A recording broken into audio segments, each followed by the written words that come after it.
ನಾವು ಇವತ್ತು ಎಲ್ಲೋಗ್ತಾ ಇದ್ದೀವಿ ಅಂದರೆ 4 ದೇವಸ್ಥಾನಗಳ ಕ್ಷೇತ್ರಗಳನ್ನು ನೋಡೋಕ್ಕೆ. ಅದು ಮೊದಲನೇದಾಗಿ ಯಡಿಯೂರು, ಆಮೇಲೆ ಹಟ್ಟಿಲಕ್ಕಮ್ಮ, ಜಲಗೇರಮ್ಮ ಮತ್ತು ಚಿಕ್ಕಣ್ಣ ಸ್ವಾಮಿ ಕೃಷ್ಣ ದೇವರು ಇದೆಯಲ್ಲ ಅಲ್ಲಿ ಹೊರಟಿದ್ದೀವಿ. ಸೊ ಬೆಳಗ್ಗೆ ಜಾವನೇ ಎದ್ದು ಮನೆಯಲ್ಲೆಲ್ಲ ಕೆಲಸ ಮುಗಿಸಿ ಮನೆಯಲ್ಲಿ ಪೂಜೆ ಮಾಡಿ ಎಲ್ಲರೂ ಸ್ನಾನ ಮಾಡಿಕೊಂಡು 8 ಗಂಟೆಗೆ ಮನೆ ಬಿಟ್ಟಿದ್ವಿ. ಸೊ ಹಾಗಾಗಿ ನನಗೆ 11:30 ಅಷ್ಟರಲ್ಲಿ ಎಲ್ಲ ದೇವರ ದರ್ಶನವೂ ಆಗಿ 12:30 ಅಷ್ಟರಲ್ಲಿ ನಾವು ರಿಟರ್ನ್ ಬಂದ್ವಿ. ಹೇಗಿತ್ತು ನಮ್ಮ ಜರ್ನಿ ಅನ್ನೋದನ್ನು ನೋಡೋಣ ಬನ್ನಿ. ಮೊದಲನೇದು ನಾವು ಯಡಿಯೂರಿಗೆ ಬಂದ್ವಿ.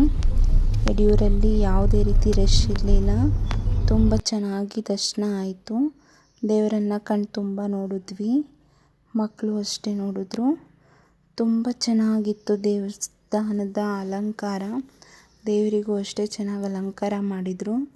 ನೋಡಿ ಯಾರೂ ಇಲ್ಲ, ಖಾಲಿ ಹೊಡೆಯೋದ್ರಿಂದ ನಮಗೆ ಬೇಗ ದರ್ಶನನೇ ಆಯಿತು ಅಂತಲೇ ಹೇಳ್ಬೋದು. ಹಿಂಗೆ ಹೋದ್ವಿ ಹಂಗೆ ಬಂದ್ವಿ. ನೋಡಿ ಒಳಗಡೆನೂ ಯಾರೂ ಇಲ್ಲ, ಇಷ್ಟೇ ಜನ. ದೇವ್ರದ್ದು ಇದನ್ನು ತೋರ್ಸೋಕ್ಕೆ ಟ್ರೈ ಮಾಡ್ತಿದ್ದೀನಿ, ನೋಡಿ ಕಾಣಿಸ್ತಿದೆ. ಅವ್ರು ಹಾಕಿನೂ ಅಲ್ಲಿ ಕ್ಯಾಪ್ಚರ್ ಮಾಡೋದಿಲ್ಲ ಅಂದರು. ಸೊ ಯಡಿಯೂರಲ್ಲಿ ನಾವು ಅನ್ನದಾಸೋಹ ಮಾಡೋದಕ್ಕೆ ಬಂದಿದ್ದೀವಿ ಮಾರ್ನಿಂಗ್ ಟೈಮು. ನಾವು ನಾಷ್ಟನ ಅಲ್ಲೇ ಯಡಿಯೂರಲ್ಲೇ ಮಾಡಿದ್ವಿ. ಉಪ್ಪಿಟ್ಟು ಕೊಟ್ಟಿದ್ದರು, ಚಿತ್ರಾನ್ನ ಉಪ್ಪಿಟ್ಟು. ಸೊ ದರ್ಶನ ಎಲ್ಲ ಮುಗಿಸ್ಕೊಂಡು ಇವಾಗ ಹಟ್ಟಿಲಕ್ಕಮ್ಮ ಜಲಗೇರಮ್ಮನ ದರ್ಶನ ಮಾಡೋಕ್ಕೆ ಹೋಗ್ತಾ ಇದ್ದೀವಿ. ಸೊ ನಮ್ಮ ಅಕ್ಕನೂ ಬಂದಿದ್ದರು ಊರಿಂದ. ನಾವು ಆಲ್ಮೋಸ್ಟ್ 1.5 ವರ್ಷದಿಂದನೂ ದೇವಸ್ಥಾನಕ್ಕೆ ಹೋಗಬೇಕು ಅಂತ ಅಂದ್ಕೊಂಡು ಹೋಗೋಕ್ಕೆ ಆಗಿರಲಿಲ್ಲ. ಇದು ನಮ್ಮ ಅಮ್ಮ ಅವರ ಇದ್ದಾರಲ್ಲ, ಅವ್ರ ಮನೆ ದೇವರು ಇದು. ಸೊ ನಾವು ಹಟ್ಟಿಲಕ್ಕಮ್ಮ ದೇವಸ್ಥಾನಕ್ಕೆ ಬಂದ್ವಿ. ನೆಕ್ಸ್ಟು ನೋಡ್ಬೋದು, ಇಲ್ಲೂ ಅಷ್ಟು ಜನ ಇರಲಿಲ್ಲ, ಬೇಗ ಪಾರ್ಕಿಂಗ್ ಮಾಡಿ ಬಂದ್ವಿ. ಯಾಕೆ ನಾವು 1 ವರ್ಷದಿಂದ ಹೋಗಬೇಕು ಅಂತ ಅಂದ್ಕೊಂಡಿದ್ವಿ ಅಂದರೆ, ನಮ್ಮ ಸಂಸ್ಕೃತ ಹುಟ್ಟಿದಾಗ ಮಲ್ಕೊತಿರ್ಲಿಲ್ಲ, ತುಂಬ ಹಠ ಮಾಡೋಳು. ಸೊ ಅವಳು ಚೆನ್ನಾಗಿ ನಿದ್ದೆ ಮಾಡಿದ್ರೆ, ತೊಂದರೆ ಕೊಡ್ದಂಗಿದ್ರೆ ನಿನಗೆ ಮಡಿಲಕ್ಕಿ ಎಲ್ಲ ಕೊಟ್ಟು ಪೂಜೆ ಮಾಡಿಸ್ಕೊಂಡು ಹೋಗ್ತೀವಿ, ನನ್ನ ಡೆಲಿವರಿ ಟೈಮಲ್ಲೂ ಏನೂ ಆಗಲಿಲ್ಲ ಅಂದರೆ ನಿನಗೆ ಪೂಜೆ ಮಾಡಿಸ್ಕೊಂಡು ಹೋಗ್ತೀವಿ ಅಂತ ಅಂದ್ಕೊಂಡಿದ್ವಿ. ಸೊ ಹಾಗಾಗಿ ನಮ್ಮದು ಆ ಹರಕೆ ಹಾಗೆ ಇತ್ತಲ್ವ, ಅದಕ್ಕೆ ಮಡಿಲಕ್ಕಿ ಕೊಡೋದು ಪೆಂಡಿಂಗ್ ಇತ್ತು. ಸೊ ನಮ್ಮ ಹಸ್ಬೆಂಡು ಡ್ಯೂಟಿಗೆ ಹೋಗಿದ್ರು, ನಾವು 3 ದಿನ ಮುಂಚೆನೇ ಊರಿಗೆ ಹೋಗಿದ್ವಿ. ಹೋಗಿ ಆಮೇಲೆ ಅವ್ರು ಮಾರ್ನಿಂಗ್ ಟೈಮ್ ಬಂದರು. ನಾವು ಅಷ್ಟರಲ್ಲೆಲ್ಲ ರೆಡಿ ಮಾಡಿಕೊಂಡು ಹೊರಟ್ವಿ.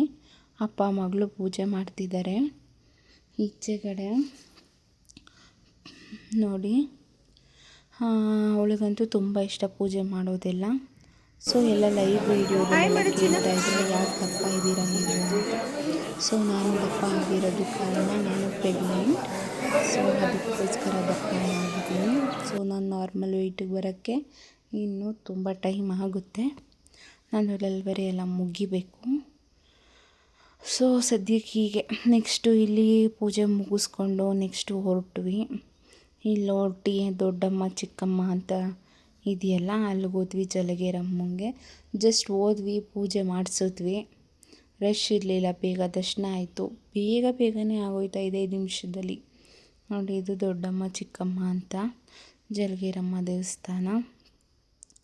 ಹೋಗಿ ಪೂಜೆ ಮಾಡಿಸ್ಕೊಂಡು ಯಾವುದೇ ರೀತಿ ರಶ್ ಇರಲಿಲ್ಲ, ಬೇಗನೆ ಆಯಿತು. ಪೂಜೆ ಮಾಡಿಸ್ಕೊಂಡು ಬೇಗ ಬಂದುಬಿಟ್ವಿ. ಇನ್ನು ಯಾವ ದೇವಸ್ಥಾನದಲ್ಲೂ ನಾವು ಪ್ರಸಾದ ತೊಗೊಳ್ಲಿಲ್ಲ, ಕೊಡ್ತಿದ್ರು. ಸೊ ನಾವು ಮಾರ್ನಿಂಗ್ ಟೈಮ್ ತಿಂದಿದ್ವಲ್ಲ, ಅಲ್ಲೇ 9 ಗಂಟೆಗೂ 9:30 ನಾಷ್ಟ ಮಾಡಿದ್ವಿ. ಮತ್ತು ನಾವು 11:30 12 ಗಂಟೆ ಅಷ್ಟರಲ್ಲೆಲ್ಲ ಪೂಜೆ ಎಲ್ಲ ಮುಗ್ದಿತ್ತಲ್ಲ, 12:30 ಅಷ್ಟರಲ್ಲೆಲ್ಲ ನಾವು ರಿಟರ್ನ್ ಆಗಿದ್ವಿ ಮನೆಗೆ. ಸೊ ಬೇಗ ದರ್ಶನ ಆಯಿತು ನಮಗೆ. ಮಡಿಲಕ್ಕಿ ಕೊಡೋದಿತ್ತು, ದೇವರಿಗೆ ಮಡಿಲಕ್ಕಿ ಕೊಟ್ವಿ. ಹಾಗೆ ಅವಳಿಗೆ ಬೇಗ ಎದ್ದಿದ್ಲು, ನಿದ್ದೆ ಬರ್ತಾ ಇತ್ತು. ಅಲ್ಲಿ ನಮ್ಮ ಅಕ್ಕನ ಮಗ ಬಂದಿದ್ದ, ಅವನ ಜೊತೆ ಆಟ ಆಡಿಕೊಂಡು ಕಿತ್ತಾಡಿಕೊಂಡು ಜಗಳ ಮಾಡಿಕೊಂಡು ಇದ್ಲು. ಆಮೇಲೆ ನಿದ್ದೆ ಬಂತು.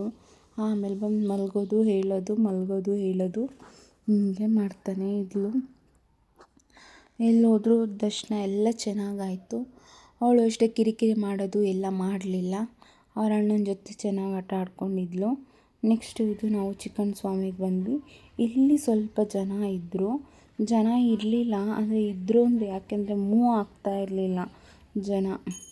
ಇಲ್ಲಿ ಒಂದು ಸ್ವಲ್ಪ ಹೊತ್ತು ಆಯಿತು ದೇವರಿಗೆ ದರ್ಶನ ಮಾಡೋಕ್ಕೆ, ಇಲ್ಲೊಂದು ಸ್ವಲ್ಪ ಹೊತ್ತು ಹಿಡಿತು. ಸೊ ಇಲ್ಲೂ ಪೂಜೆ ಎಲ್ಲ ಮಾಡಿಸ್ಕೊಂಡು ನಾವು ರಿಟರ್ನ್ ಆದ್ವಿ ಊರಿಗೆ.